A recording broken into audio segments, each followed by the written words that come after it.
Detective Jin-Soo Park walked through the glass doors of the burger restaurant on a Tuesday afternoon.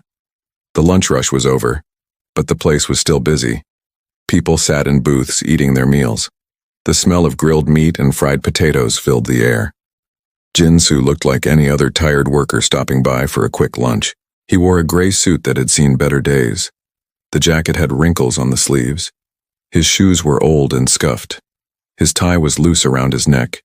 He looked tired because he was tired. Jin-Soo had been working long hours for the past 3 years. He was an undercover detective who investigated financial crimes. His job was to find people who stole money and break apart criminal groups that dealt with stolen cash and fake documents. Right now, Jin-Soo was working on a case about money laundering. Someone was moving dirty money through different businesses to make it look clean. The investigation had led him to this neighborhood. He had been watching different shops and restaurants for weeks. This burger place was on his list of locations to check. Jin-Soo walked up to the counter. Behind it stood a man in his early 30s wearing a manager's uniform. His name tag said, Marcus Chen. Marcus was tall with slicked back hair. He wore expensive cologne that Jin-Soo could smell from several feet away. Marcus looked at Jin-Soo from head to toe. His eyes took in the cheap suit, the worn shoes, the tired face. Something changed in Marcus's expression. His smile became smaller and less friendly. "What do you want?" Marcus asked. His tone was flat and cold. "I would like a burger meal, please," Jin-Soo said politely. "With a cola and fries." Marcus tapped the order into the register without looking at Jin-Soo. "That will be $9.50. Jin-Soo pulled out his wallet. It was old leather, cracked at the corners. He took out a $10 bill and handed it to Marcus. The manager took the money like it might be dirty. He dropped the change on the counter instead of placing it in Jin-Soo's hand. 50 cents rolled toward the edge. Jin-Soo caught it before it fell to the floor. "Your number is 73, Marcus said, turning away before Jin-Soo could say thank you.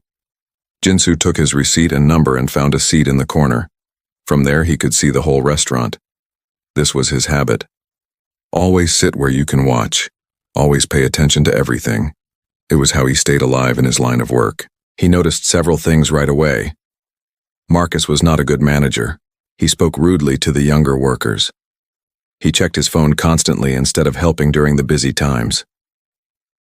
When an older woman asked for extra napkins, Marcus rolled his eyes and pointed to the dispenser instead of getting them for her.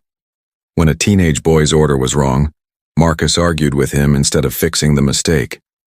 Jin-Soo watched and waited for his order. Number 73 should have been ready in about 5 minutes. After 10 minutes, Jin-Soo looked at the counter. His number was sitting there. The bag had been ready for a while. Marcus was leaning against the wall looking at his phone. He had not called Jin-Soo's number. Jin-Soo got up and walked to the counter.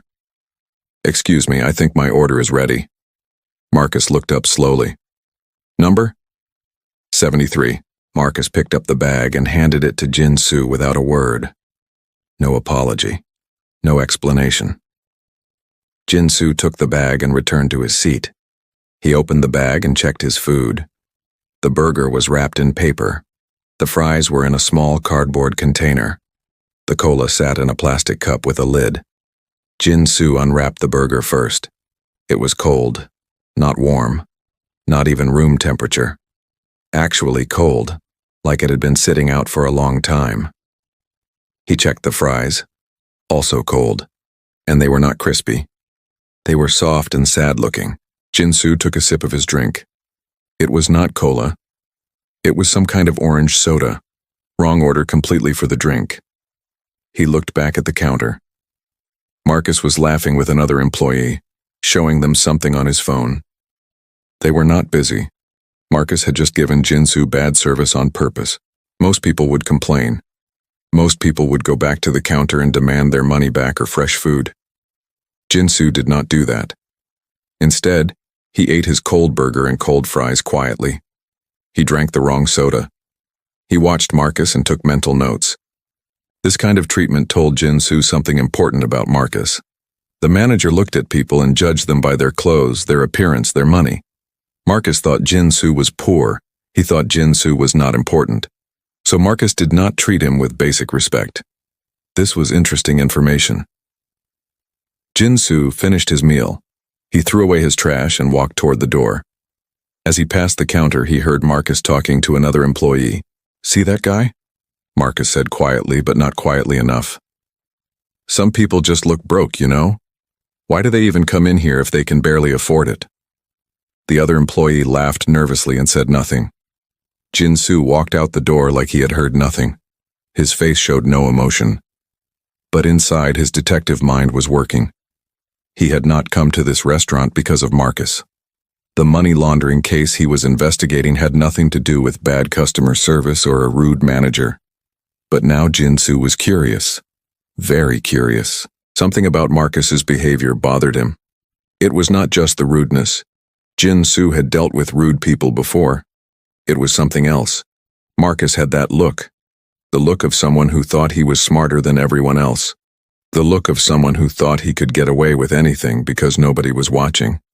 Jin-soo had seen that look before, usually on criminals. He walked to his car and sat in the driver's seat.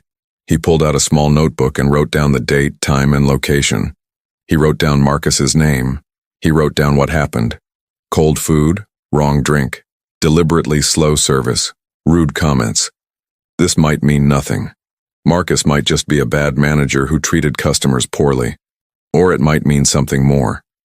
Jin-soo's instincts told him to pay attention. In his 3 years working financial crimes, he had learned to trust his instincts. He started his car and drove back to the police station. He had other work to do today. But he made a decision. He would come back to this restaurant. Maybe next week. Maybe the week after. He would watch Marcus more carefully. Jin-soo did not know it yet. But that cold burger and those cold fries were the beginning of something much bigger. That wrong drink and those rude words were the first thread of a story that would unravel into a major criminal investigation. Sometimes the smallest things lead to the biggest discoveries, and sometimes the people who treat you the worst are the ones hiding the darkest secrets. Marcus thought he had just been rude to some poor nobody in a cheap suit. He had no idea that nobody was Detective Jin-soo Park. He had no idea that Jin-soo spent every day finding criminals and building cases against them. He had no idea that his rudeness had just put himself on a detective's radar. Jin-soo drove through the city streets. The afternoon sun was bright. Traffic was heavy. He thought about the case he was working on. Money laundering operations often used normal businesses as fronts. Restaurants were common choices. Lots of cash transactions, lots of customers. Easy to hide dirty money in the daily receipts. Could that burger restaurant be involved in his case? Maybe. Maybe not. But Jin-soo would find out. That was his job. Finding out the truth.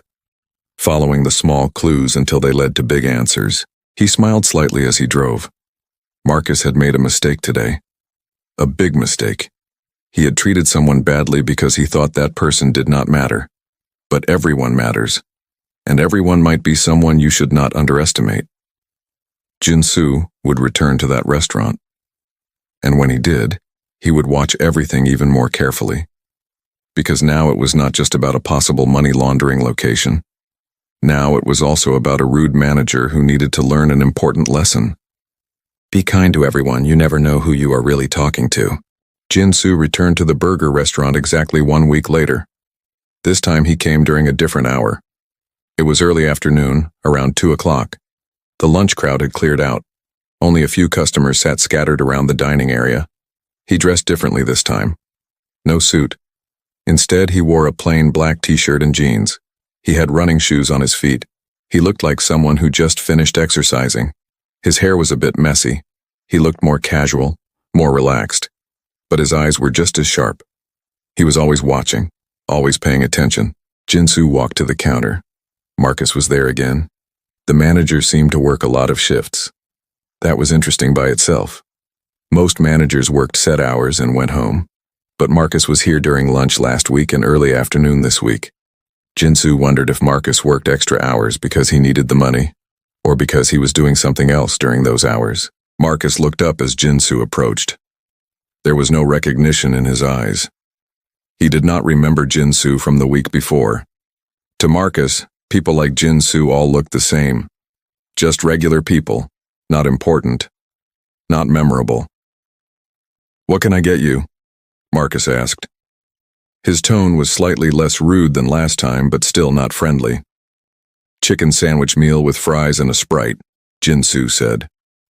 Marcus rang up the order. $10.25.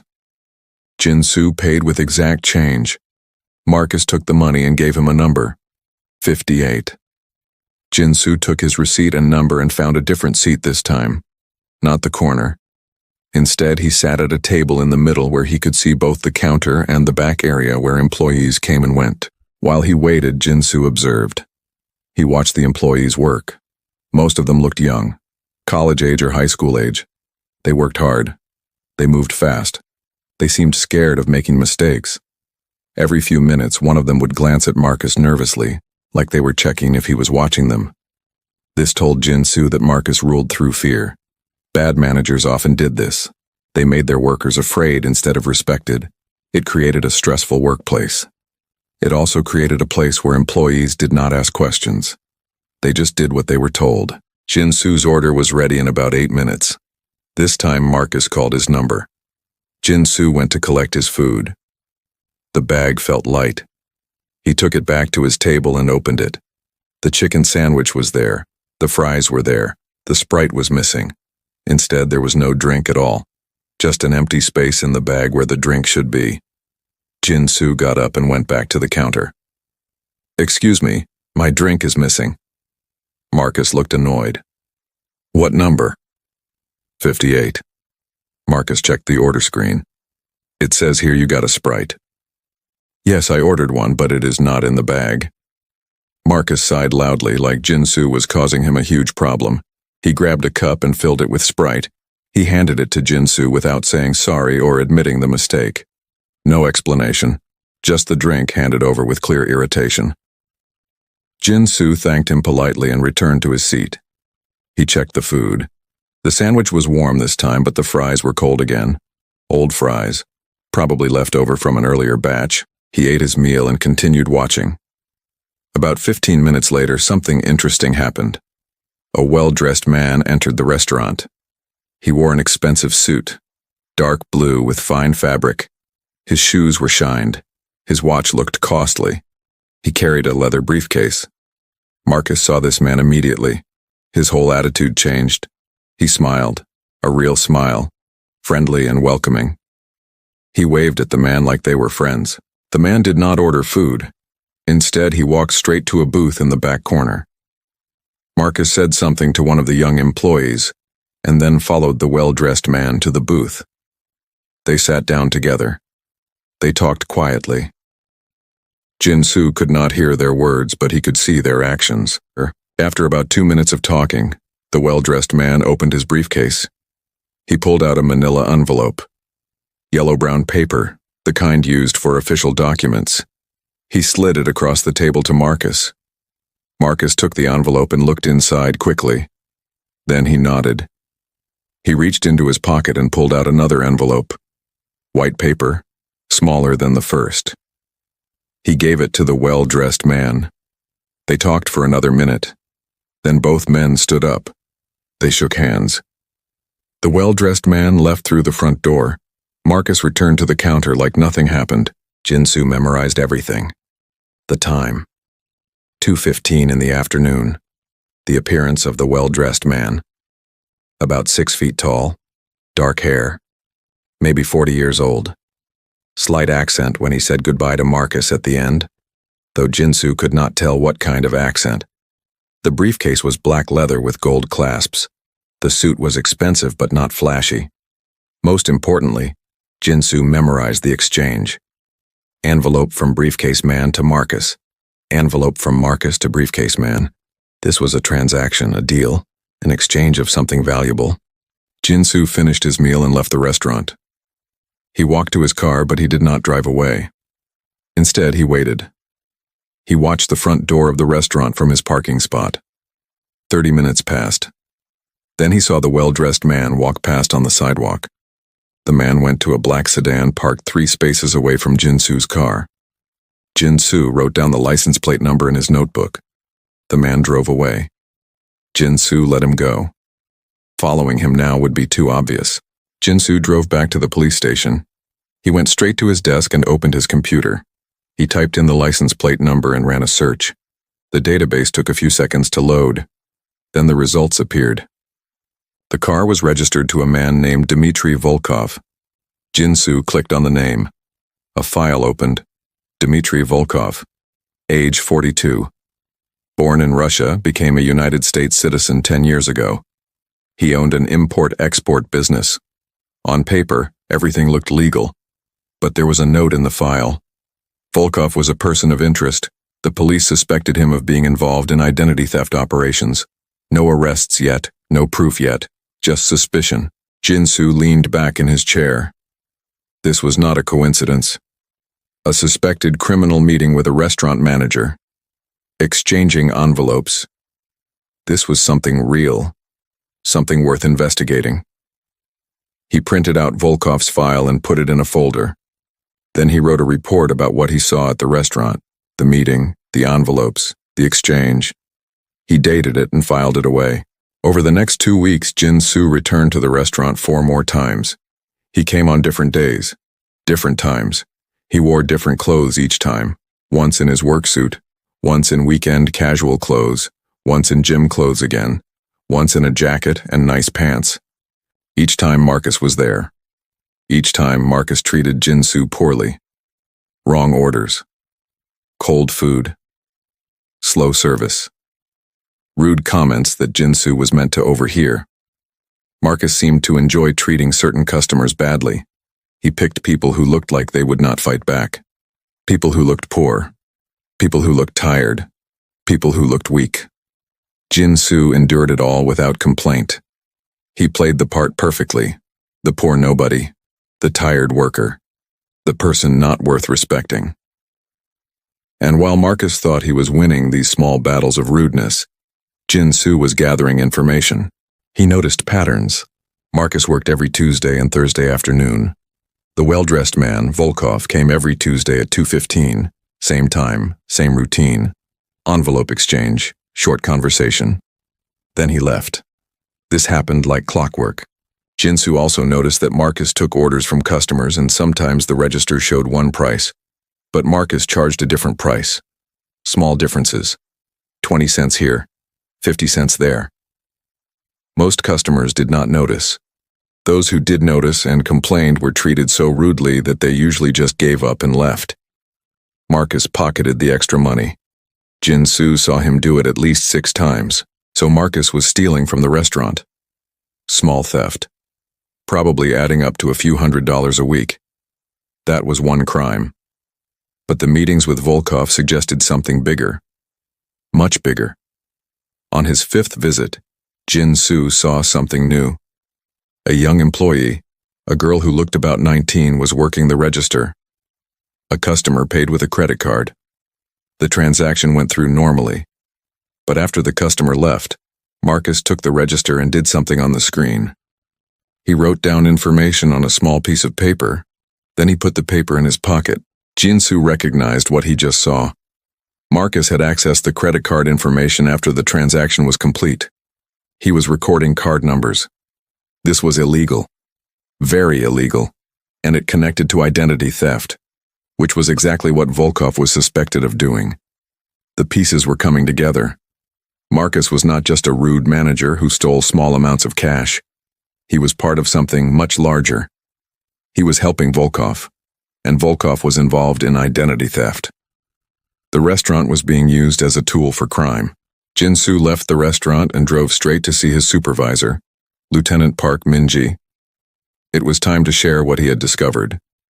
This was no longer about bad customer service or hurt feelings. This was about a real criminal operation. And Jinsu had found it all because Marcus thought he was too unimportant to matter. Sometimes the biggest mistakes start with the smallest acts of cruelty. Lieutenant Park Minji sat behind her desk and listened to Jinsu's report. She was a careful woman. She had been a police officer for 20 years and a lieutenant for 5. She did not jump to conclusions. She wanted facts and evidence before making decisions. Jinsu showed her everything: his notebook with dates and times of his visits, the license plate number, Volkov's file from the database, the patterns he had noticed, the envelope exchanges, the credit card information theft he witnessed. Minji read through everything carefully. When she finished, she looked up at Jin-soo. You went to this restaurant 5 times because the manager was rude to you? Jin-soo shook his head. I went back because something felt wrong. The rudeness was just the first thing I noticed. But then I saw the meeting with Volkov. That changed everything. And you are certain you saw Marcus write down credit card information? Yes, Lieutenant. After a customer paid and left, Marcus accessed the register and copied information onto paper. Then he put the paper in his pocket. Minji tapped her fingers on the desk. She was thinking. Volkov is suspected of running an identity theft ring. We have never been able to prove it. If Marcus is collecting credit card information and passing it to Volkov, that would be the connection we need. That is what I think is happening, Jin-soo said. The restaurant processes hundreds of transactions every day, lots of credit cards. If Marcus takes information from just a few cards each day, nobody would notice right away. By the time the victims realize their cards are compromised, weeks or months have passed. The trail is cold. Minji nodded slowly. But we need proof. Real proof. What you saw is enough to make me suspicious. But it is not enough for a warrant. Not yet. What if we set up surveillance? Jin-soo asked. Watch the restaurant, record the meetings between Marcus and Volkov. See where Volkov goes after he leaves. Follow the trail. Minji considered this. Surveillance operations cost money. They required manpower. They took time. She needed to be sure it was worth it before she approved it. Tell me about Marcus, she said. What kind of person is he? Jin-soo thought about this question. He is arrogant. He thinks he is smarter than everyone around him. He treats people badly based on how they look. He steals small amounts of money from the register. He runs the restaurant through fear. His employees are scared of him. He thinks he is untouchable because nobody has caught him yet. Arrogant criminals make mistakes, Minji said. They get confident. They get sloppy. Yes, Jin-soo agreed. I think if we watch him long enough, he will make a mistake. A big one. Minji made her decision. All right, I am approving a surveillance operation, but I want you to be smart about this. Do not let your personal feelings about how Marcus treated you cloud your judgment. This needs to be about the crime, not about revenge. Jin-soo understood what she was saying. Yes, Marcus had been rude to him. Yes, it bothered him. But he was a professional. He had been doing this job for 3 years. He knew how to separate personal feelings from police work. I understand, Lieutenant, this is about stopping criminals, not about hurt feelings. Good, Minji said. I will assign 2 more detectives to help you. We will set up cameras in the parking lot. We will monitor Marcus's financial records. We will track his phone if we can get approval, and we will follow Volkov after his next meeting with Marcus. Let us see where this leads. Over the next 3 weeks, the surveillance operation grew. Cameras were installed in the parking lot of the restaurant, hidden in a delivery van that was parked there permanently. 2 detectives, Kim Jae-won and Lee Soo-bin, joined Jin-soo's team. They worked in shifts, watching the restaurant, recording everything. They documented Marcus's routine. He worked 5 days a week, always including Tuesday and Thursday. Every Tuesday at 2:15, Volkov arrived. Same black sedan, same expensive suit, same briefcase. He and Marcus met in the back booth. They exchanged envelopes. Volkov left. The meeting lasted between 3 and 5 minutes every time. The team also discovered more about Marcus's stealing. He was not just taking extra money from customers. He was also falsifying inventory reports. The restaurant received deliveries of food and supplies. Marcus would report that they received less than they actually got. Then he would sell the extra supplies to other restaurants for cash. He was making about $1,500 a week from various schemes, but the credit card theft was the bigger concern. Detective Kim managed to get access to the restaurant's transaction records through a warrant. She compared them to reports of credit card fraud in the area. The pattern was clear. Cards that were used at Marcus's restaurant were being compromised within days. The stolen information was being used to make fraudulent purchases online. Sometimes the cards were sold to other criminals. Sometimes they were used to create fake credit cards. Over a 3-month period, at least 40 cards that were used at the restaurant had been compromised. The victims lost a combined total of over $300,000. Most of them eventually got their money back from their banks, but the damage was done. Their credit scores were hurt. They had to spend hours on the phone fixing the problems. Some of them had their identities stolen more completely, requiring years to fully recover. Jin-Soo read the victim reports. He saw their names, their stories, their struggles. These were real people. A teacher who had her savings drained. A retired man whose pension account was emptied. A young mother whose identity was used to open fake credit lines. All because Marcus decided to make extra money by selling their information. The case was no longer about a rude manager. It was about protecting innocent people from criminals who saw them as nothing more than opportunities for profit. Detective Lee followed Volkov after one of his Tuesday meetings with Marcus. Volkov drove across the city to an industrial area. He parked outside a large warehouse. Lee took photos from a distance. She could not get close without being seen, but she could document where Volkov went. She ran the address through the database. The warehouse was leased by a company called Import Solutions International. On paper, it was Volkov's legitimate business. But legitimate businesses did not need to meet restaurant managers in secret and exchange mysterious envelopes. The team met to discuss their findings. Jin-Soo, Lieutenant Minji, Detective Kim, and Detective Lee sat in a conference room with all their evidence spread across a table. Photos, financial records, transaction data, victim reports, license plate information, everything they had gathered in 3 weeks. "We have enough to prove Marcus is stealing from the restaurant," Kim said. "The financial records show clear discrepancies. We can arrest him for embezzlement and fraud, but that is small compared to the identity theft operation," Minji said. "If we arrest Marcus now, Volkov will disappear. We need to get both of them, and we need to find out who else is involved." "The warehouse," Lee said. "That is the key. Whatever Volkov is doing, he is doing it from that warehouse. We need to know what is inside." "We need probable cause for a warrant," Minji said. "Right now we have suspicious behavior. We have a suspected criminal meeting with a manager who is stealing. But we do not have direct evidence that the warehouse is being used for illegal activity." Jin-Soo had an idea. "What if we mark money? Give Marcus specific bills that we can track. If those bills end up with Volkov, and then end up at the warehouse, that proves the connection. It shows money moving from the restaurant to Volkov to whatever operation he is running." Minji liked this idea. "Marked bills, yes. That could work. We have bills marked from previous investigations. If we can get Marcus to accept them and pass them to Volkov, we can follow the trail." "How do we get Marcus to take marked bills?" Kim asked. Everyone looked at Jin-Soo. He was the one who had been going to the restaurant. He was the one Marcus had been treating badly. He was the one who could make this happen. "I will go back," Jin-Soo said. "One more time. I will order food and pay with marked bills. Marcus will take the money. If our theory is right, he will give some of that money to Volkov at their next meeting.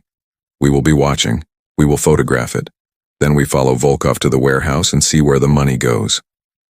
And if Volkov takes the marked bills into the warehouse, we have probable cause," Minji finished. "We can get a warrant. We can raid the place. We can see what he is really doing there." The plan was set. Jin-Soo would return to the restaurant on Tuesday. He would make a purchase using bills that had been marked with special ink and recorded serial numbers. The team would watch from the surveillance van. They would document Marcus taking the money. They would watch for the meeting with Volkov. They would follow Volkov to the warehouse, and if the marked money ended up inside that warehouse, they would have the evidence they needed to take down the whole operation. Jin-Soo felt a mix of emotions. Part of him was excited. This was what he loved about his job. Following clues, building cases, catching criminals. But another part of him felt something else, something that Minji had warned him about. He had to be honest with himself. Part of him wanted to see Marcus face consequences not just for the crimes, but for the way Marcus treated people, for the arrogance, for the cruelty. He pushed that feeling aside. This was not about personal revenge. This was about justice. Justice for the 40 victims whose cards were stolen. Justice for the honest employees who worked in fear. Justice for everyone who Marcus and Volkov had hurt. Tuesday was 3 days away. 3 days to prepare. 3 days to make sure everything was ready. 3 days until Jin-Soo would walk back into that restaurant one final time. And this time when Marcus looked at him and saw just another poor nobody in cheap clothes, Marcus would have no idea that he was looking at the person who was about to end his criminal career. Tuesday arrived. Jin-Soo woke up early and prepared carefully. Today was important. Everything needed to go exactly right. One mistake could ruin weeks of work. He dressed in his old work suit again. The same wrinkled gray jacket. The same scuffed shoes. The same tired look. He wanted Marcus to see exactly what Marcus expected to see. Just another poor customer. Nobody important. Nobody memorable. At the police station, Lieutenant Minji gave him a small envelope. Inside were 3 $20 bills. They looked like normal money, but they were special. Each bill had been marked with invisible ink that only showed under ultraviolet light. The serial numbers had been photographed and recorded. If these bills showed up anywhere, the police could prove they came from this operation. "Remember," Minji said, "order something that costs around $15. Pay with one of these 20s. Get your change, then leave. Do not do anything unusual. Act exactly like you have acted every other time." Jin-Soo nodded. "Understood." Kim and Lee are already in position in the surveillance van. They will record everything. After you leave, stay nearby but out of sight. When Volkov arrives for his meeting with Marcus, we need you ready to follow him. We will have 2 cars, you in one, Lee in another. That way, if he spots one of us, the other can continue following. "What if Marcus does not give the money to Volkov today?" Jin-Soo asked. "Then we wait," Minji said. "We watch what Marcus does with the money. Maybe he takes it home. Maybe he puts it in a safe. Eventually it will lead us somewhere. But I think he will give it to Volkov today. They meet every Tuesday. I believe Tuesday is when Marcus hands over his weekly collection." Jin-Soo put the envelope in his pocket. He checked his watch. 1:30. The plan was for him to arrive at the restaurant at 1:45. That gave him 15 minutes to get there. It also meant he would be there before Volkov's usual arrival time of 2:15. He drove to the restaurant. The parking lot was moderately busy. Lunch rush was over, but people still came and went. Jin-Soo parked in a spot with a good view of the entrance. Detective Kim and Detective Lee were somewhere nearby in the surveillance van, but Jin-Soo did not look for them. The van was disguised to look like a delivery vehicle. Nobody would suspect it. Jin-Soo walked into the restaurant. The familiar smell of grilled meat and fried food greeted him.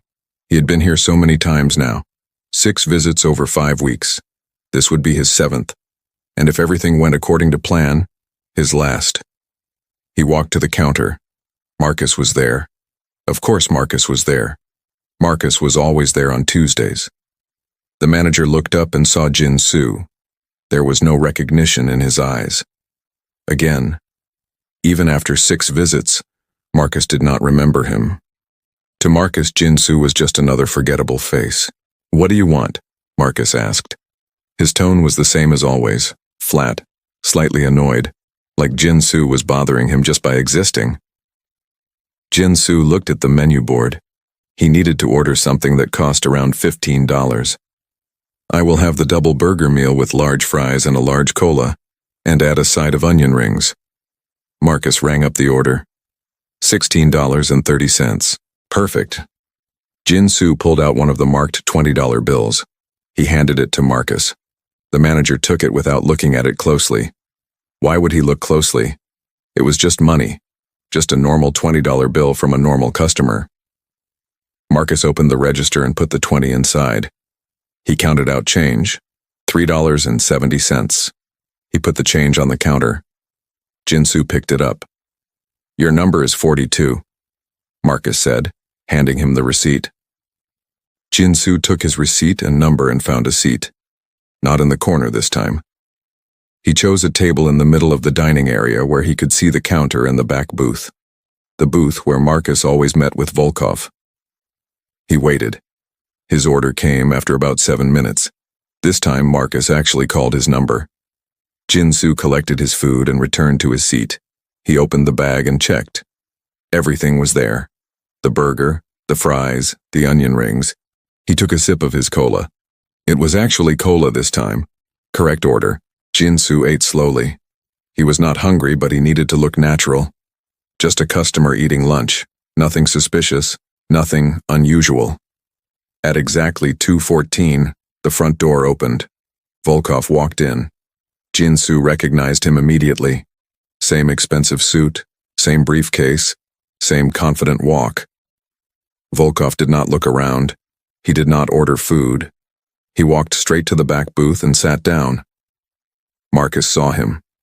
Marcus said something to one of the young employees behind the counter. Then he walked over to the booth. Jin-soo watched carefully but tried not to look like he was watching.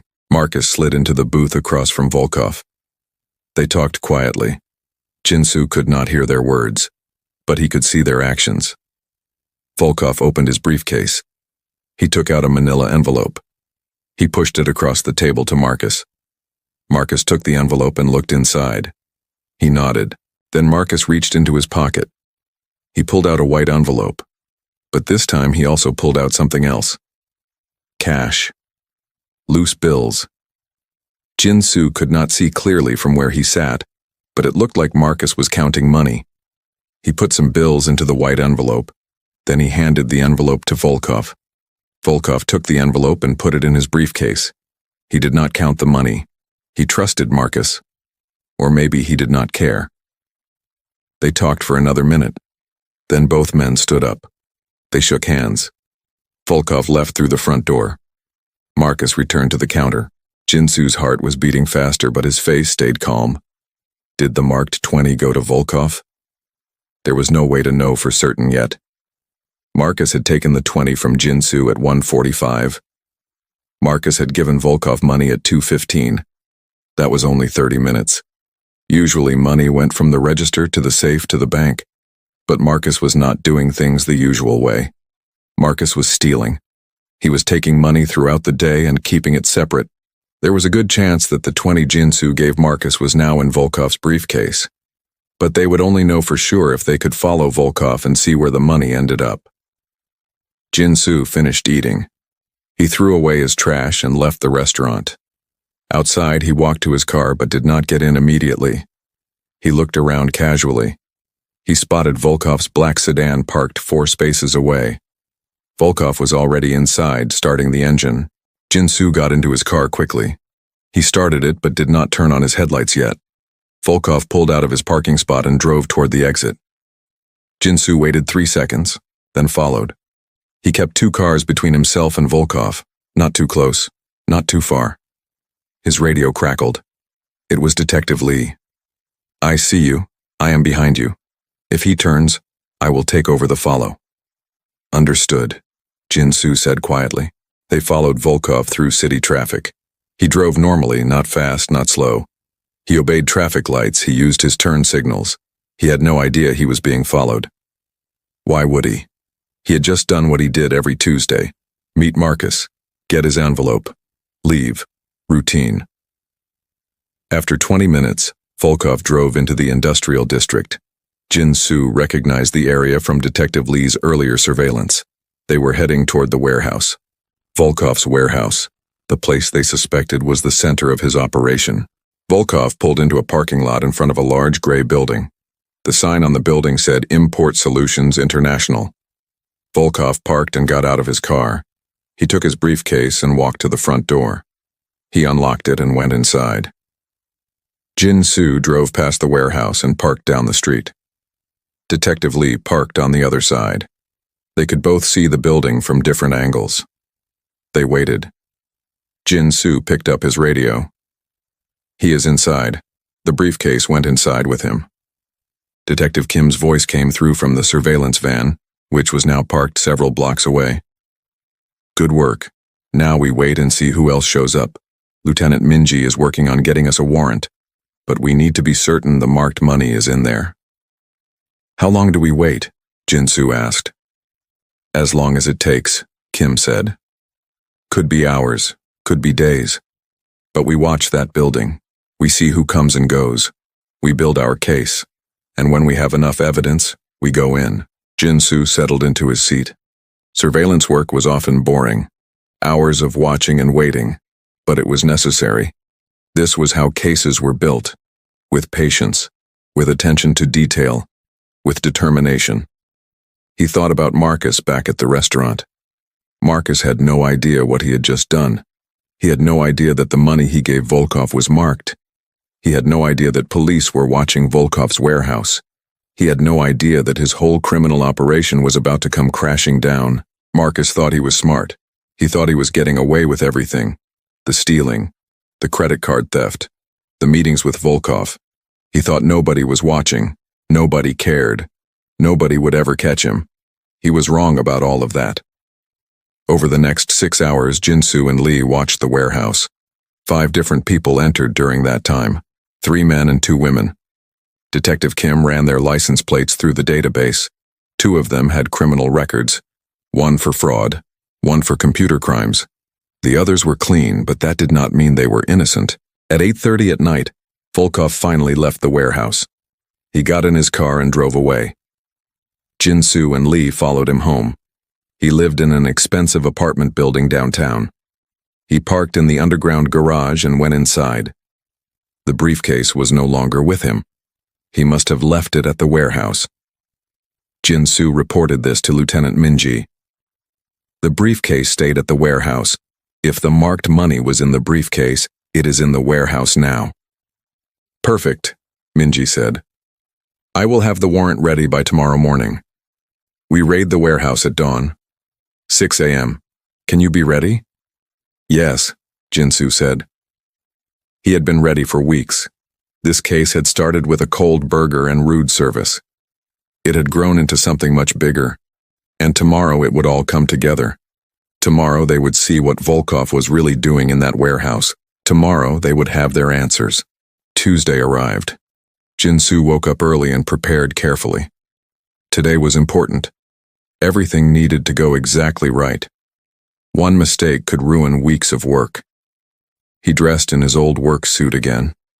The same wrinkled gray jacket. The same scuffed shoes. The same tired look. He wanted Marcus to see exactly what Marcus expected to see. Just another poor customer. Nobody important. Nobody memorable. At the police station, Lieutenant Minji gave him a small envelope. Inside were 3 $20 bills. They looked like normal money, but they were special. Each bill had been marked with invisible ink that only showed under ultraviolet light.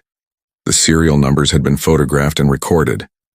If these bills showed up anywhere, the police could prove they came from this operation. Remember, Minji said. Order something that costs around $15. Pay with one of these 20s. Get your change, then leave.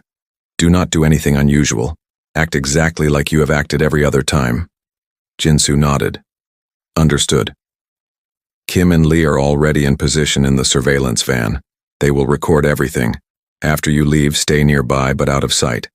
When Volkov arrives for his meeting with Marcus, we need you ready to follow him. We will have 2 cars, you in one, Lee in another. That way, if he spots one of us, the other can continue following. What if Marcus does not give the money to Volkov today? Jin-Soo asked. Then we wait, Minji said. We watch what Marcus does with the money. Maybe he takes it home. Maybe he puts it in a safe. Eventually it will lead us somewhere. But I think he will give it to Volkov today. They meet every Tuesday. I believe Tuesday is when Marcus hands over his weekly collection. Jin-Soo put the envelope in his pocket. He checked his watch. 1:30. The plan was for him to arrive at the restaurant at 1:45. That gave him 15 minutes to get there. It also meant he would be there before Volkov's usual arrival time of 2:15. He drove to the restaurant. The parking lot was moderately busy. Lunch rush was over, but people still came and went. Jin-Soo parked in a spot with a good view of the entrance. Detective Kim and Detective Lee were somewhere nearby in the surveillance van, but Jin-Soo did not look for them. The van was disguised to look like a delivery vehicle. Nobody would suspect it. Jin-Soo walked into the restaurant. The familiar smell of grilled meat and fried food greeted him. He had been here so many times now. 6 visits over 5 weeks. This would be his 7th, and if everything went according to plan, his last. He walked to the counter. Marcus was there. Of course Marcus was there. Marcus was always there on Tuesdays. The manager looked up and saw Jin-Soo. There was no recognition in his eyes. Again, even after 6 visits, Marcus did not remember him. To Marcus, Jin-Soo was just another forgettable face. "What do you want?" Marcus asked. His tone was the same as always, flat, slightly annoyed, like Jin-Soo was bothering him just by existing. Jin-Soo looked at the menu board. He needed to order something that cost around $15. "I will have the double burger meal with large fries and a large cola, and add a side of onion rings." Marcus rang up the order. $16.30. Perfect. Jin-Soo pulled out one of the marked $20 bills. He handed it to Marcus. The manager took it without looking at it closely. Why would he look closely? It was just money, just a normal $20 bill from a normal customer. Marcus opened the register and put the 20 inside. He counted out change, $3.70. He put the change on the counter. Jin-Soo picked it up. "Your number is 42, Marcus said, handing him the receipt. Jin-Soo took his receipt and number and found a seat. Not in the corner this time. He chose a table in the middle of the dining area where he could see the counter and the back booth. The booth where Marcus always met with Volkov. He waited. His order came after about 7 minutes. This time Marcus actually called his number. Jin-Soo collected his food and returned to his seat. He opened the bag and checked. Everything was there. The burger, the fries, the onion rings. He took a sip of his cola. It was actually cola this time. Correct order. Jin-Soo ate slowly. He was not hungry, but he needed to look natural.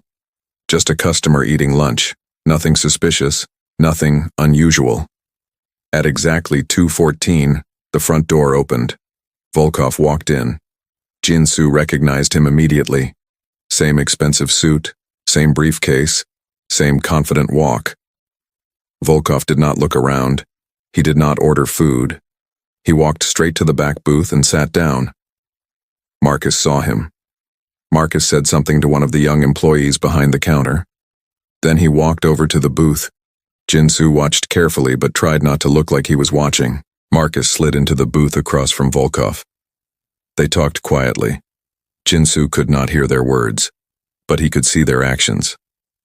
Volkov opened his briefcase. He took out a manila envelope.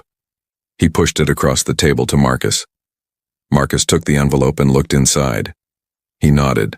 Then Marcus reached into his pocket. He pulled out a white envelope.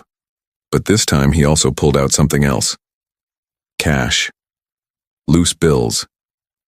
Jin-Soo could not see clearly from where he sat, but it looked like Marcus was counting money. He put some bills into the white envelope. Then he handed the envelope to Volkov. Volkov took the envelope and put it in his briefcase. He did not count the money.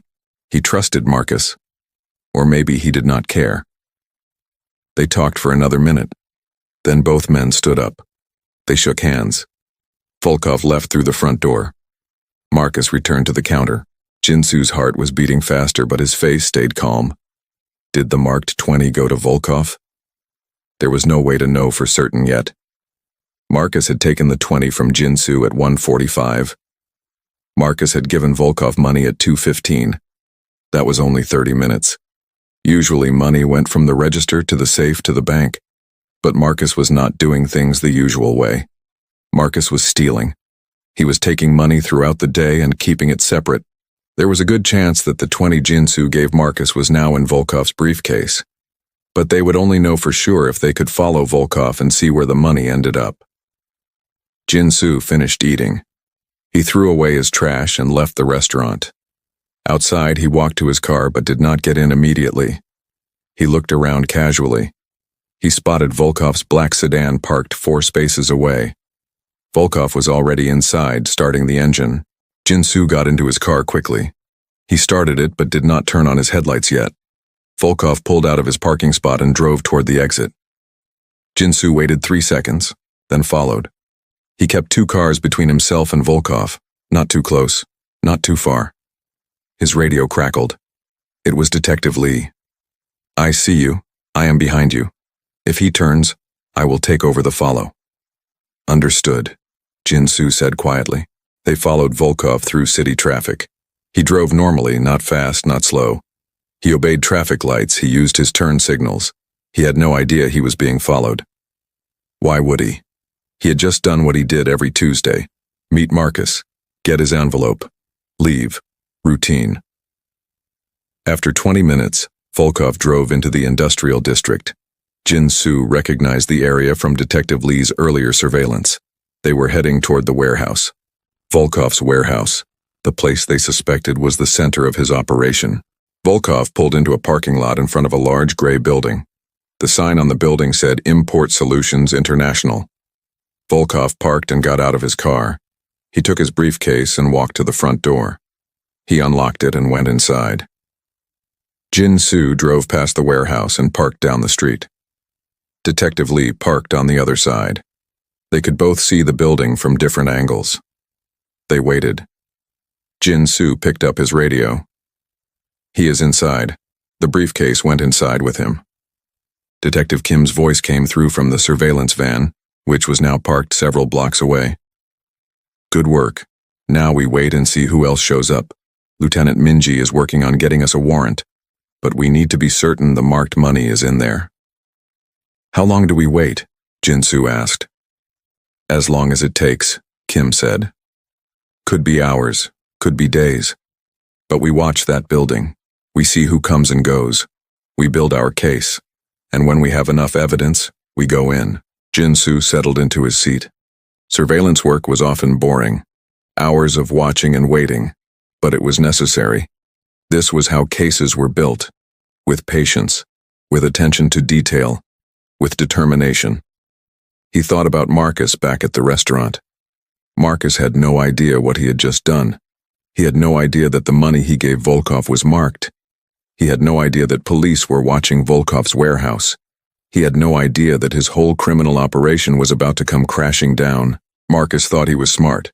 He thought he was getting away with everything. The stealing, the credit card theft, the meetings with Volkov. He thought nobody was watching, nobody cared, nobody would ever catch him. He was wrong about all of that. Over the next 6 hours, Jin-Soo and Lee watched the warehouse. 5 different people entered during that time, 3 men and 2 women. Detective Kim ran their license plates through the database. 2 of them had criminal records, 1 for fraud, 1 for computer crimes. The others were clean, but that did not mean they were innocent. At 8:30 at night, Volkov finally left the warehouse. He got in his car and drove away. Jin-Soo and Lee followed him home. He lived in an expensive apartment building downtown. He parked in the underground garage and went inside. The briefcase was no longer with him. He must have left it at the warehouse. Jin-Soo reported this to Lieutenant Minji. "The briefcase stayed at the warehouse. If the marked money was in the briefcase, it is in the warehouse now." "Perfect," Minji said. "I will have the warrant ready by tomorrow morning. We raid the warehouse at dawn. 6 a.m. Can you be ready?" "Yes," Jin-Soo said. He had been ready for weeks. This case had started with a cold burger and rude service. It had grown into something much bigger, and tomorrow it would all come together. Tomorrow they would see what Volkov was really doing in that warehouse. Tomorrow they would have their answers. Marcus Chen sat in the interrogation room looking confused and angry. His hands were cuffed in front of him. He still wore the clothes he had been sleeping in when the police knocked on his door at 6:30 that morning. A t-shirt and sweatpants. His hair was messy. He had not shaved. He looked nothing like the confident manager who ruled his restaurant with arrogance and fear. The room was small and plain. Gray walls, a metal table, 3 chairs, a camera in the corner recording everything. One mirror on the wall that was actually a window. Lieutenant Minji and Detective Lee stood on the other side, watching. Marcus had been sitting alone for 20 minutes. This was intentional. Let him sit. Let him worry. Let him wonder what was happening. It made suspects nervous. Nervous suspects made mistakes. The door opened. Marcus looked up. His expression changed from confusion to shock to complete disbelief. Jin-Soo walked in wearing a clean suit and tie. His badge hung from his neck on a chain. His gun was visible on his belt. He looked professional, official. Nothing like the tired poor man who had ordered cold burgers and wrong drinks. Detective Kim followed Jin-Soo into the room. She carried a folder thick with papers. She sat down next to Jin-Soo across the table from Marcus. Marcus stared at Jin-Soo. His mouth opened slightly, but no words came out. His brain was trying to process what he was seeing. The broke customer. The nobody. The person he had treated like trash. That person was a cop. That person was sitting across from him in an interrogation room. Jin-Soo sat down calmly. He opened the folder Kim had placed on the table. He did not speak immediately. He looked through papers slowly, making Marcus wait, making Marcus more nervous. Finally, Jin-Soo looked up. "Do you remember me, Marcus?" Marcus swallowed. I do not." "Really?" Jin-Soo said. "I came to your restaurant 7 times in the past 6 weeks. I ordered food. You served me. Well, you served me eventually, usually after making me wait longer than other customers, usually after giving me cold food or the wrong order. Do you remember now?" Marcus's face was pale. You were a customer." "I was. But I was also a detective. Detective Jin-Soo Park, Financial Crimes Unit. And while I was eating your cold burgers, I was also watching you commit multiple felonies." The word felonies hit Marcus like a punch. "What? No, I did not. I mean..." Jin-Soo pulled out a photograph from the folder. It showed Marcus and Dmitry Volkov sitting in the back booth of the restaurant. The photo was clear. It was obviously from a surveillance camera. "Do you know this man?" Jin-Soo asked, pointing to Volkov. Marcus looked at the photo. He said nothing. "His name is Dmitry Volkov," Jin-Soo continued. "We arrested him this morning at his apartment. We also arrested his sister Elena Sokolov at a warehouse where your criminal operation was running. We seized computers, servers, financial records, and stolen personal information from thousands of victims." Marcus's eyes went wide. "I don't know what you're talking about." Jin-Soo pulled out another photo. This one showed Marcus handing a white envelope to Volkov. "This was taken yesterday at 2:15 p.m. You gave Volkov this envelope, do you remember that?" Marcus's hands shook slightly. "I want a lawyer." "You can have a lawyer," Jin-Soo said calmly. "That is your right. But before your lawyer gets here, I want to show you something. I want you to understand exactly what you are involved in." He pulled out a stack of papers. Victim statements. Jin-Soo spread them across the table. "These are reports from 43 people who used credit cards at your restaurant in the past 3 months. Every single one of them had their card information stolen. Every single one of them became a victim of identity theft. Some of them lost thousands of dollars. Some of them had their credit destroyed. Some of them will spend years fixing the damage." Marcus looked at the papers but said nothing. Jin-Soo pulled out one specific report. "This is Jennifer Martinez. She is a teacher, 3rd grade. She came to your restaurant for lunch on a Tuesday. She paid with her credit card. 2 days later, someone used her card information to buy electronics worth $4,000. She did not have $4,000. Her bank account was drained. She could not pay her rent. She almost got evicted." He pulled out another report. "This is Robert Kim, retired, 72 years old, came to your restaurant with his grandson, paid with his card. 1 week later, someone opened 3 credit lines in his name. They ran up $20,000 in debt. It took him 6 months to prove it was not him. 6 months of stress, at 72 years old." Jin-Soo kept pulling out reports, one after another, each one a real person, each one a life damaged by what Marcus had been doing. Marcus's face showed something now, not just fear, something else. Maybe guilt. Maybe the beginning of understanding. "Here is how it worked," Jin-Soo said. "Customers came to your restaurant. They paid with credit cards. You used your access to the register to record their card information, card numbers, expiration dates, security codes. You wrote this information on pieces of paper. Then, every Tuesday, Volkov came to meet you. You gave him the information. He paid you cash. He took the information to his warehouse where his sister Elena ran a criminal network that sold stolen identities. Detective Kim spoke for the first time. "We have evidence of all of this, Marcus. We have surveillance video of your meetings with Volkov. We have the marked money we gave you that ended up in Volkov's briefcase at the warehouse. We have testimony from your employees who saw you recording information. We have the computers from the warehouse showing the stolen data. We have everything." Marcus put his head in his hands. "I did not know," he said quietly. "I did not know it was that big." "What did you think you were doing?" Jinsu asked. Marcus looked up. His eyes were red.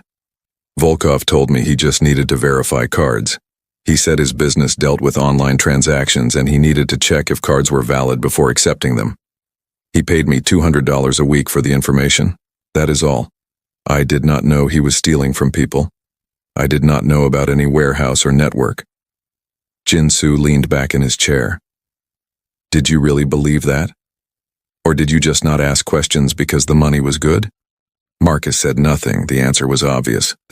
"Let me tell you what you are being charged with," Jinsu said. "Conspiracy to commit identity theft. That is a federal crime, money laundering, fraud, theft from your employer, because we also found evidence that you were embezzling from the restaurant. The minimum sentence for these crimes combined is 10 years in federal prison. The maximum is 25 years. 25 years. The number hung in the air. Marcus looked like he might be sick. "But here is what I really want you to understand," Jinsu said, leaning forward. "This all happened because of who you are as a person. You treated people badly based on how they looked. You thought you were smarter than everyone around you. You thought nobody was watching. You thought you could get away with anything because you were careful and clever." Jinsu tapped the table. "I sat in your restaurant 7 times. 7 times you treated me like I was nothing. Like I did not matter. You made me wait. You gave me cold food. You gave me wrong orders. You made jokes about me to your employees. You judged me because of my cheap suit and old shoes. You never considered that I might be someone important, someone watching, someone who could hurt you." Marcus's face showed understanding now. Real understanding. The broke customer was a detective. The nobody he had mocked was the person who had built a case against him. "If you had just been polite," Jinsu continued. "If you had just treated me like any other customer, I would have eaten my burger and left. I was investigating money laundering in the area. Your restaurant was just one location on a list. I had no reason to focus on you specifically, but you made me curious. Your behavior told me you thought you were above other people, above consequences. That made me look closer. And when I looked closer, I found Volkov. And when I found Volkov, I found everything." The irony was clear. Marcus had brought himself down through his own arrogance. "You had a choice," Jinsu said quietly. "You could have been a decent person. You could have treated your customers with basic respect. You could have said no when Volkov asked you to steal for him. You made bad choices at every step. And now you will pay for those choices." Marcus's shoulders slumped. He looked defeated, broken. "What happens now?" he asked. "Now you make another choice," Detective Kim said. "You can cooperate with us. Tell us everything you know about Volkov's operation. Help us understand the full scope of the network. Give us information that helps us find other victims and other criminals involved. If you do that, the prosecutor might consider a reduced sentence. Or," Jinsu added, "you can refuse to cooperate. You can get your lawyer and fight the charges, but I promise you, the evidence against you is overwhelming. We have you on camera. We have your employees who will testify. We have the victims. We have the money trail. You will lose. And when you lose, you will get the maximum sentence." Marcus was quiet for a long moment. Then he spoke. "If I cooperate, how much time will I serve?" "I cannot promise anything," Kim said. "That is up to the prosecutor and the judge. But cooperation is always considered. Maybe instead of 20 years, you serve 8 or 10. Maybe less if your information is valuable enough." Marcus thought about this. 8 years versus 25 years. Still prison. Still punishment. But a big difference. I want to talk to a lawyer first, Marcus said. But I think I will cooperate. Jinsu stood up. A lawyer will be provided for you. You will be held in custody until your arraignment. That will probably be tomorrow. Think carefully about your choices, Marcus. For once in your life, make the right choice. He and Kim left the interrogation room. In the hallway outside, Lieutenant Minji was waiting. How did it go? She asked. He is going to cooperate, Jinsu said. Once he talks to his lawyer, I think he will tell us everything he knows. Minji nodded. Good. Volkov is being interrogated now in another room. He is not cooperating. But we do not need him to. We have enough evidence. Elena Sokolov is also refusing to talk. But again, we have what we need. The computers from the warehouse will tell us everything. Jinsu felt tired suddenly. The adrenaline from the morning was wearing off. The raid, the arrests, the interrogation. It had been a long day and it was only noon. You did good work, Minji said. Really good work. This case started with you noticing something wrong and refusing to let it go. That is what good detectives do. They pay attention. They follow their instincts. They build their cases carefully. You did all of that. Thank you, Lieutenant, Jinsu said. Go home, Minji said. Get some rest. Tomorrow we have paperwork and reports to file. Lots of paperwork. But today, you earned a break. Jinsu left the police station and drove home. On the way, he passed by Marcus's restaurant. It was closed. Police tape covered the doors. Officers were inside collecting evidence. The employees had been sent home. The owner had been notified. The restaurant might never open again. Too much bad publicity. Nobody wants to eat at a place known for identity theft. Jinsu felt no satisfaction in seeing it closed. He felt no happiness about Marcus's arrest. He just felt tired and glad it was over. Justice was not about revenge or personal satisfaction. It was about protecting people, about stopping criminals, about making sure victims got their lives back. He had done his job. That was enough. The trial took 8 months to begin. In that time, the investigation grew much larger than anyone expected. The computers seized from Volkov's warehouse revealed an identity theft network that stretched across 12 states. Over 3,000 victims had been identified. The total amount stolen was over $8 million. Marcus Chen cooperated as he had promised. After talking with his lawyer, he gave a full confession.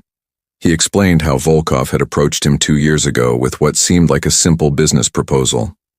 Just record some credit card information. Volkov claimed he needed to verify cards for his import business. He would pay Marcus $200 per week. Cash, no taxes, easy money. At first, Marcus only gave Volkov information from 5 or 6 cards per week. But Volkov kept asking for more, and Marcus kept saying yes because the money was good. Eventually, Marcus was recording information from dozens of cards every week. He knew by then it was illegal. He knew people were being hurt. But the money had become important to him. He had expensive tastes. He liked nice things. The extra $800 per month let him afford a better apartment, a nicer car, expensive clothes. Marcus also admitted to embezzling from the restaurant. Over 2 years, he had stolen approximately $36,000 through various schemes. Fake inventory reports, overcharging customers, taking money from the register. His confession was thorough and detailed. The prosecutor was pleased. With Marcus's testimony, they could build an even stronger case against Volkov and Elena Sokolov. Dmitry Volkov never cooperated. He refused to speak without his lawyer present. His lawyer advised him to plead not guilty and fight the charges. Volkov thought he could win. He had money for a good legal team. He thought the evidence might have problems. Maybe the warrant was not valid. Maybe the surveillance was illegal. Maybe he could find a way out. Elena Sokolov also pleaded not guilty. She was the real leader of the operation. The computers showed that she had designed the whole system. She had created the network for selling stolen identities. She had recruited other criminals to help. She had made millions of dollars over 5 years. She was not going to confess without a fight. The trial began on a cold Monday morning in February. The courthouse was busy. Reporters gathered outside. This case had received a lot of attention in the news. Identity theft affected so many people. Everyone wanted to see justice served. Jin-soo arrived at the courthouse early. He would be testifying today. He wore his best suit. Not the cheap wrinkled one he had worn to the restaurant. A good suit. Professional.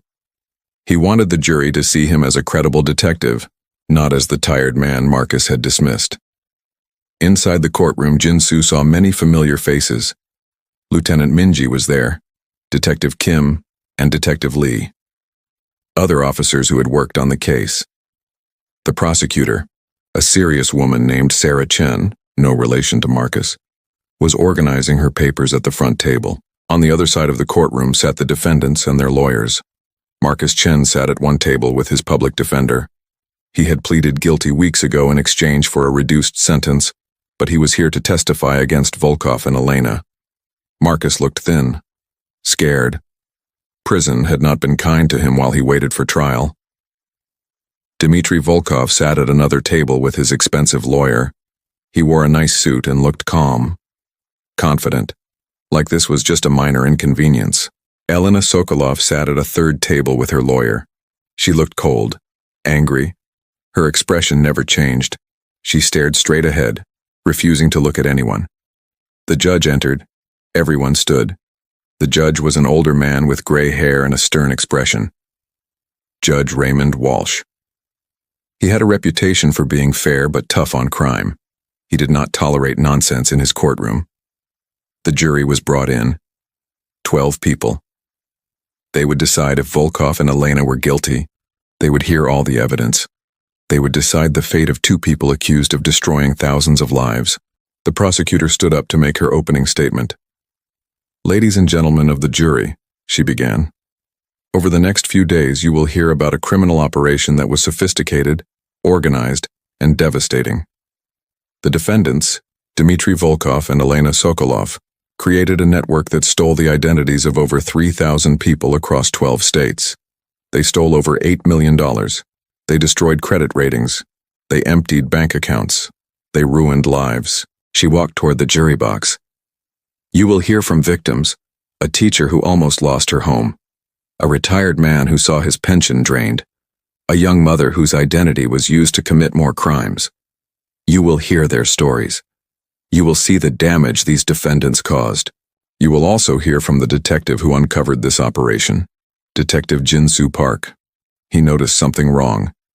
He investigated carefully. He built a case brick by brick. And when the police raided the defendant's warehouse, they found overwhelming evidence. Computers full of stolen information, financial records showing millions in illegal transactions, the marked money that proved the connection between the restaurant, Mr. Volkov, and the warehouse. The evidence is clear. The defendants are guilty, and I will prove it to you beyond any reasonable doubt." She sat down. The defense lawyers stood up to give their opening statements. They tried to create doubt. They claimed the evidence was circumstantial. They claimed their clients were innocent business people. They claimed the police investigation had been flawed. But Jin-soo knew the evidence was solid. He had been careful. The whole team had been careful. There were no mistakes in this case. When it was time for him to testify, Jin-soo walked to the witness stand. He swore to tell the truth. He sat down and looked at the jury, 12 faces watching him carefully. The prosecutor asked him to tell his story. Jin-soo explained everything, how he had been investigating money laundering, how he stopped at Marcus's restaurant for lunch, how Marcus's rude behavior made him curious, how he returned multiple times and observed the meetings between Marcus and Volkov, how he followed Volkov to the warehouse, how they marked money and traced it to prove the connection. He spoke clearly and calmly. He presented facts. He showed photographs from the surveillance. He explained the evidence step by step. The jury listened carefully. They took notes. They seemed to understand. The defense lawyers tried to attack his testimony during cross-examination. Volkov's lawyer asked if Jin-soo had personal feelings against Marcus, if his investigation was motivated by revenge for being treated rudely. Jin-soo answered honestly, "Yes, Marcus was rude to me. But no, that is not why I investigated. I investigated because I saw suspicious behavior that suggested criminal activity. My personal feelings did not matter. The evidence mattered, and the evidence shows clear criminal behavior by all defendants. The lawyer tried other approaches. Did Jin Soo have all the proper warrants? Yes. Did he follow correct procedures? Yes. Was the surveillance legal? Yes. Every question had a clear answer. The investigation had been done correctly. After Jin Soo testified, other witnesses were called. Detective Kim explained the financial evidence. Detective Lee explained the surveillance operation. Computer forensics experts explained what they found on the servers from the warehouse. Databases full of stolen information. Programs designed to create fake credit cards. Communication records with other criminals around the country. Then the victims testified. One by one, they told their stories. The jury heard about emptied bank accounts, destroyed credit scores, years of fighting to fix the damage. Some victims cried while testifying. Some were angry. All of them had been hurt deeply by what the defendants had done. Jennifer Martinez, the third-grade teacher, testified about almost losing her apartment. I have never been late on rent in my life, she said, her voice shaking. I am a responsible person. But suddenly my bank account was empty. I had no money for rent. I had no money for food. I did not understand what happened. It took weeks to figure out my card had been stolen. By then, I was already in trouble with my landlord. Robert Kim, the retired man, testified about the stress of fighting fraudulent charges. I am 72 years old, he said. I worked my whole life. I saved my money. I retired in peace. Then someone stole my identity and destroyed my credit. I spent 6 months on the phone with banks and credit agencies. 6 months of stress. At my age, stress is dangerous. I had chest pains. I thought I was having a heart attack. All because these criminals saw me as just a number, just money to steal. One after another, the victims testified. By the time they were done, several jury members had tears in their eyes. The human cost of identity theft was clear. These were not just numbers or statistics. These were real people whose lives had been damaged. Marcus Chen was called to testify. He walked to the stand looking nervous. He had already pleaded guilty. He was testifying against Volkov and Elena as part of his cooperation agreement. His testimony was important because he could explain exactly how the operation worked. Marcus told the jury everything. How Volkov approached him. How the scheme started small and grew. How Marcus knew it was wrong but did it anyway for the money. How he passed the stolen information to Volkov every Tuesday. How Volkov paid him in cash. Did you know what Mr. Volkov was doing with the information? The prosecutor asked. Not at first, Marcus said. But after a few months I figured it out. People started complaining that their cards were compromised after using them at the restaurant. I knew Volkov was stealing from them.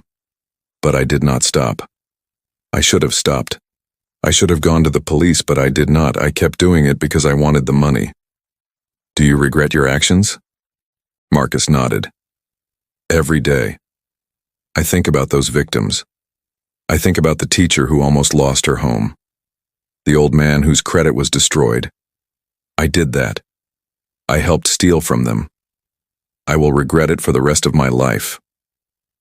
The defense lawyers tried to suggest Marcus was lying to get a reduced sentence, but Marcus's testimony matched all the other evidence.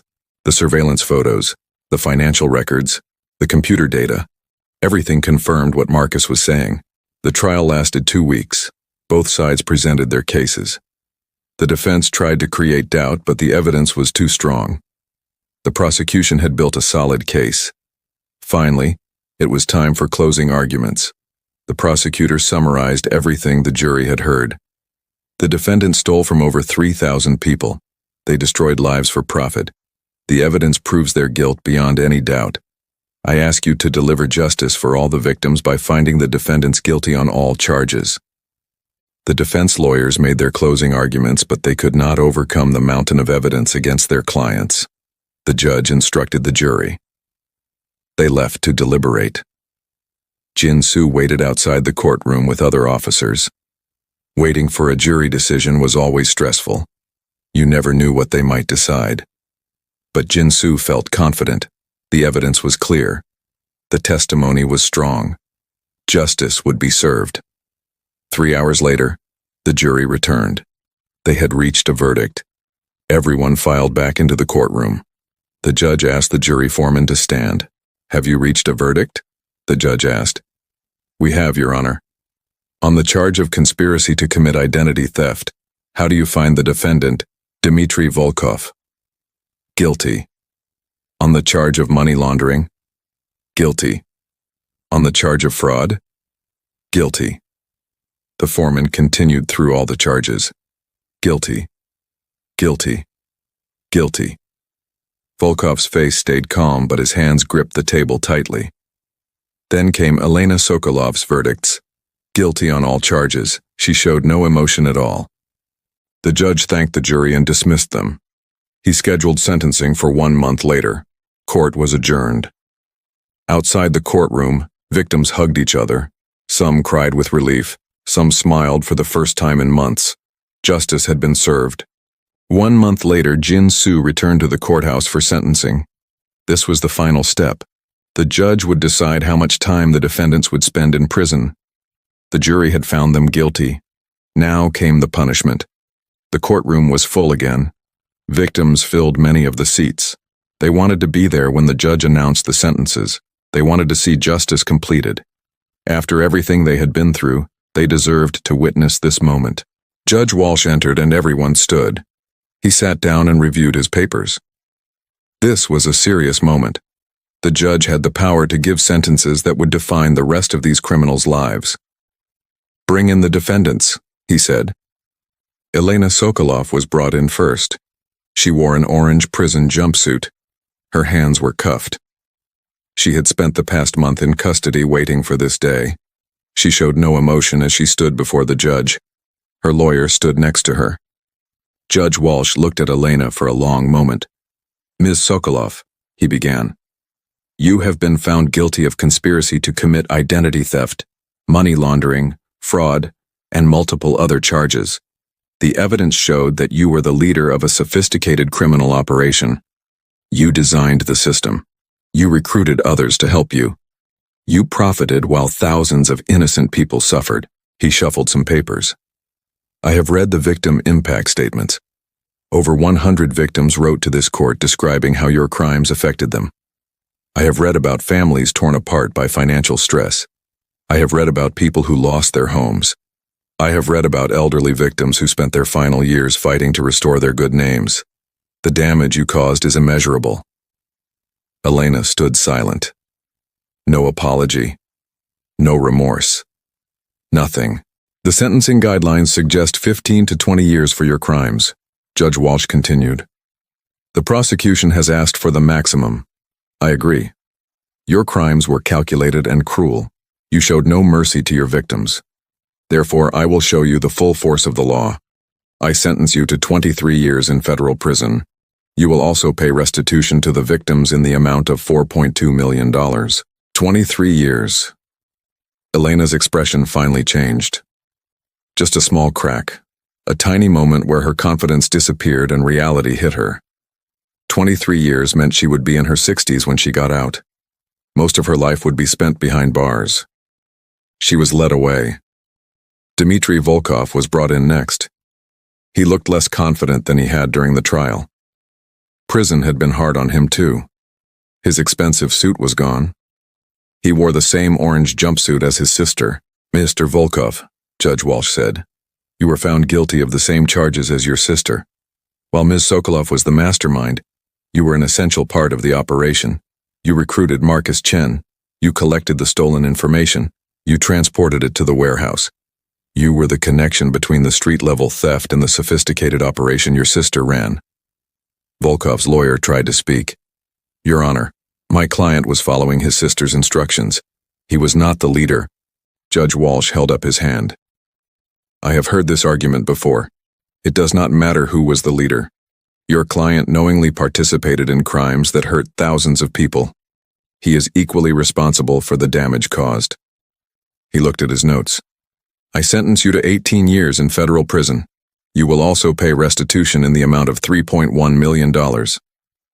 18 years. Volkov's shoulders slumped. His lawyer put a hand on his arm, but there was nothing more to say. The sentence was final. Volkov was led away. Finally, Marcus Chen was brought in. His sentencing would be different because he had cooperated. He had pleaded guilty. He had testified against Volkov and Elena. The prosecutor had recommended a reduced sentence because of his cooperation. Marcus stood before the judge. He looked scared and small, so different from the arrogant manager who had ruled his restaurant with cruelty. "Mr. Chen," Judge Walsh said, "you have pleaded guilty to conspiracy to commit identity theft, money laundering, fraud, and embezzlement. You have cooperated with the prosecution. Your testimony helped convict Ms. Sokolov and Mr. Volkov. For that, you deserve some consideration." Marcus nodded slightly. There were tears in his eyes. "However," the judge continued, his voice becoming stern, "your cooperation does not erase your crimes. You stole from innocent people. You helped destroy their lives. You did it willingly and knowingly for 2 years. You were not forced. You were not threatened. You did it for money, for greed, for a nicer car and a better apartment." The judge looked at the victim statements on his desk. "I have also read about you specifically, Mr. Chen. Multiple victims wrote about their experiences at your restaurant. They wrote about how you treated them poorly, how you were rude and dismissive, how you judged them based on their appearance. This tells me something about your character. You thought you were better than other people. You thought you could treat them however you wanted because they did not matter." Marcus was crying now, quiet tears running down his face. "You learned an important lesson," Judge Walsh said. "Everyone matters. Everyone deserves respect. You never know who you are really dealing with. Detective Park sat in your restaurant 7 times. You treated him like garbage. You had no idea he was a detective building a case against you. If you had simply been kind, if you had simply done your job properly, you might never have caught his attention. But your own arrogance led to your downfall." The courtroom was silent. Everyone listened to every word. "Because you cooperated, I am sentencing you to 12 years in federal prison instead of the 20 you might have received. You will also pay restitution of $500,000 to the victims. I hope you use your time in prison to become a better person, to learn empathy, to understand that every person you meet deserves basic human decency." 12 years. Marcus would be in his mid-40s when he got out. His life as he knew it was over. The restaurant career was finished. The nice apartment was gone. The expensive car had been seized. Everything he gained through crime was lost. He was led away. The sentencing was complete. Judge Walsh adjourned the court. Outside, Jin-Soo stood with Lieutenant Min-ji and the other detectives who had worked on the case. Victims approached them to shake hands and say thank you. Jennifer Martinez, the teacher, hugged Jin-Soo with tears in her eyes. "Thank you," she said. "Thank you for not giving up. Thank you for finding them. Thank you for getting justice for all of us." Jin-Soo felt a mix of emotions. Pride in the work they had done. Sadness for the victims who had suffered. Relief that it was finally over. But also something else. A reminder of why he did this job. 6 months later, the burger restaurant reopened under new ownership and a new name. The new owner was a kind woman who treated her employees with respect and her customers with care. She had heard about what happened there and wanted to restore the place's reputation. She hired all new staff. She implemented strict security for customer payment information. She made it a place where people felt welcome. Jin-Soo visited one afternoon. He ordered a burger meal. The food was hot and fresh. The service was friendly. He paid and received the correct change and a smile. It felt good to see the place transformed from a center of crime to a normal, decent business. As he ate, he thought about everything that had happened. How a simple lunch break had led to a major investigation. How one rude manager's arrogance had exposed a criminal network affecting thousands of people. How small details mattered. How paying attention mattered. How treating people right mattered. The case had become a teaching example at the police academy. New detectives learned about Jin-Soo's investigation. They learned about the importance of following their instincts, about not letting small details slip by, about building cases carefully and thoroughly, about the fact that criminals often reveal themselves through their behavior, not just through obvious crimes. Lieutenant Minji had written in her official report that the case succeeded because Jinsu never let personal feelings override professional judgment. Even when Marcus treated him badly, Jinsu stayed focused on the evidence and the law. He did not let anger drive the investigation. He let justice drive it. The recovered money, over $3 million that was seized from bank accounts controlled by Elena and Volkov, was returned to victims. It could not undo all the damage. It could not erase the stress and pain, but it helped. Many victims were able to pay off the fraudulent debts, repair their credit, get back to normal life. Jinsu finished his meal and threw away his trash. As he left the restaurant, he noticed something on the wall. A small sign the new owner had put up. It read, "We treat every customer with respect and kindness. Everyone who walks through our door matters."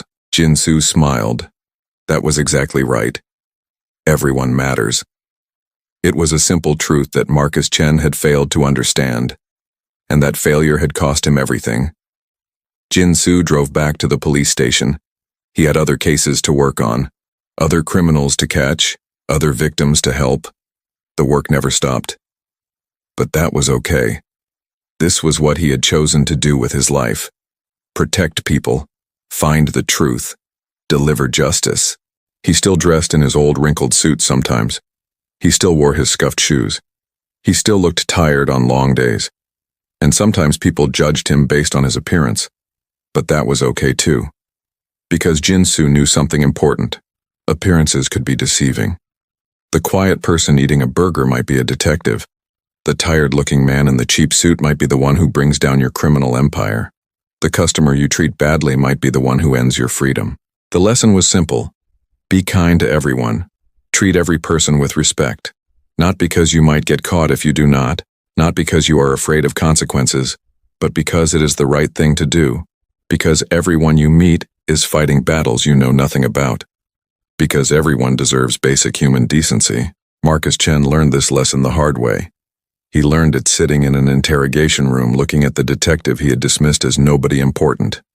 He learned it standing before a judge, hearing his sentence. He learned it walking into a prison cell where he would spend the next 12 years. It was an expensive lesson. But perhaps, Jinsu thought, Marcus would leave prison as a different person, a better person. Someone who understood that how you treat others defines who you are. That evening, Jinsu went home to his small apartment. He made dinner. He relaxed on his couch. He thought about the case that had started with a cold burger and ended with justice for thousands of victims. He thought about the moment when Marcus first saw him in the interrogation room. The shock on Marcus's face when he realized the broke customer was actually a detective. That moment made everything clear to Marcus. His arrogance had been his downfall. His cruelty had led to his capture. Jinsu did not feel satisfaction from that moment. He did not feel revenge or triumph. He just felt that justice had been served. That was enough. The next morning, Jinsu woke up and got ready for work. Another day. Another chance to protect innocent people from criminals who thought they were too smart to get caught. Another opportunity to prove that the quiet ones, the humble ones, the ones who look like nobody special, might be exactly the people who change everything.